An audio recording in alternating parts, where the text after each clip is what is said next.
Canada deployed another 200 troops to Ukraine.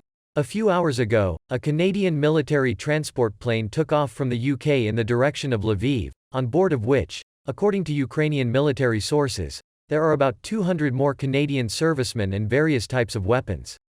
The deployment of the Canadian military to Ukraine is due to Canada's earlier decision to increase the number of its troops on the territory of Ukraine to 200 people.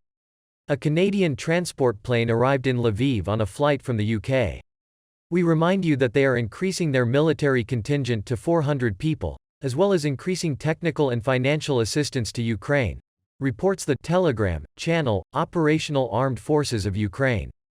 The deployment of the Canadian military clearly contradicts NATO's recent announcement that NATO units will not be stationed on Ukrainian soil. This indicates the fact that NATO nevertheless decided to escalate the situation in the region. The purpose of increasing the grouping of Canadian troops in Ukraine remains unknown. However, experts do not exclude that this may be due to the use of foreign military against the militia of the self-proclaimed republics of Donbass.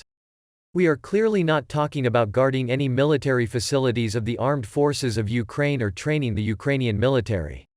It is more than likely that in the coming days, the Canadian military who arrived in Ukraine will be moved to the Donbass, where, by the way, a new group of American mercenaries has also recently arrived. The analyst notes.